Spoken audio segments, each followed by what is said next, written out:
So I contacted the judge, um, Del Ho, over the Eric Adams case. Early this year, Trump asked them to dismiss the Eric Adams case, and I told the judge not to dismiss the case that Biden brought against him for Turkish bribery.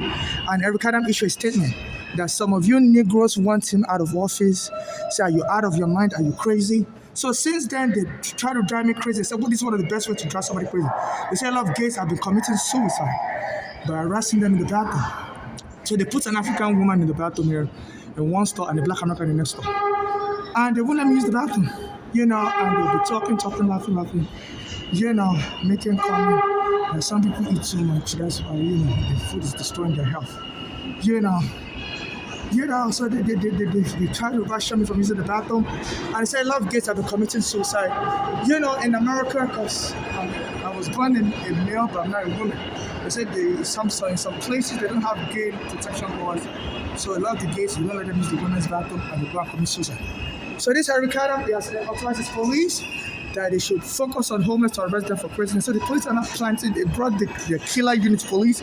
They've killed so many black Americans. They're called the quality of life policing.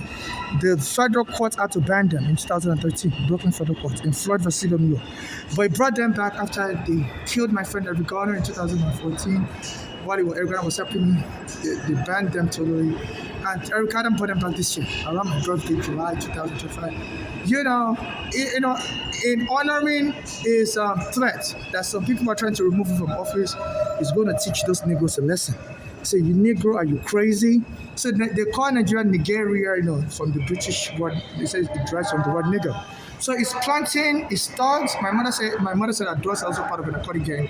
So I guess in between them, my mother's daughter's narcotic gang, that my mother was alleging, and they killed my mother in 2015. Friend, that's crazy. So this Eric Adams wants to do it again. They saw that my mother's daughters were trying to kill my mother for inheritance money, because me and my mother was suing the police in 2014, and Eric Adams was helping us was choked dead. Because the police took me and my mother's home was tied down. My mother's daughters live in Pennsylvania, so they were not part of that lawsuit. So my mother said they were very jealous that, and they were looking for a way to get the money from the lawsuit, and the only way they could have gotten the money is by killing me and killing my mother. So they started by killing my mother first, thinking I won't survive because I'm the last born and my mother always takes care of me. I used to have an immigration case. So my mother was a U.S. citizen, naturalized, so she was always taking care of me.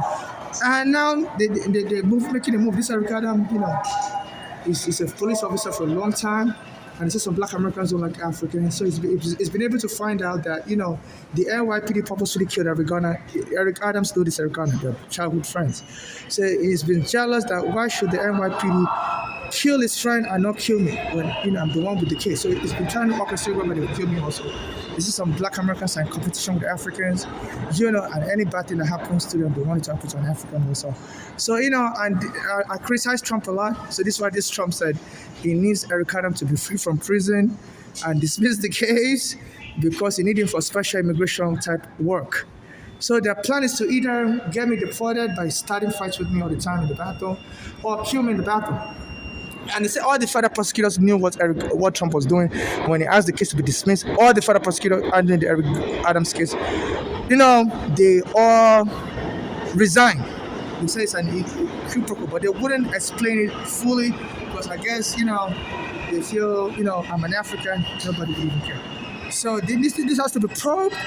This Trump and Eric Adams collusion. They said there was also a case whereby Trump was calling Georgia in 2021 or 20 during the election, saying they should still vote for him.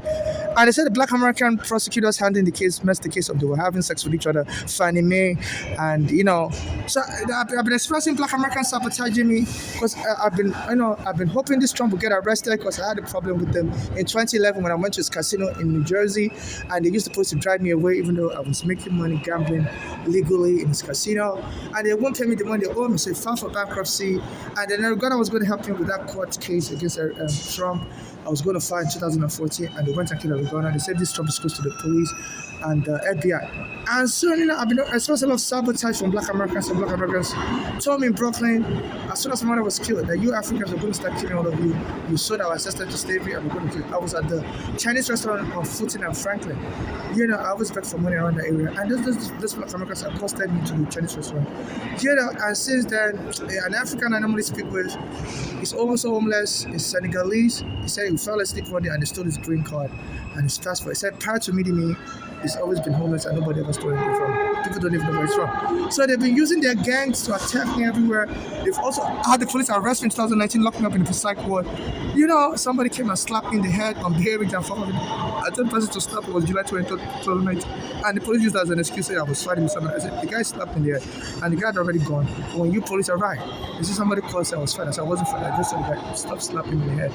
And the police knocked me as I was talking, took me to the cycle and stole my green card. So I won't be able to go back to work as a home. I make almost like $30,000 a year. If I'm fully able to work and stuff, I have the potential to make like $30,000 a year. So I've been stuck on the street. They're supposed to give me housing. There's a court order that says when the police remove you from your home, like a basement apartment, they're supposed to put you in a hotel room. They removed me and my mother unlawfully from me and my mother's basement apartment in 2010, and they won't give us a permanent hotel room or permanent housing. And then Ghana was helping with the COVID was a choking there. So this African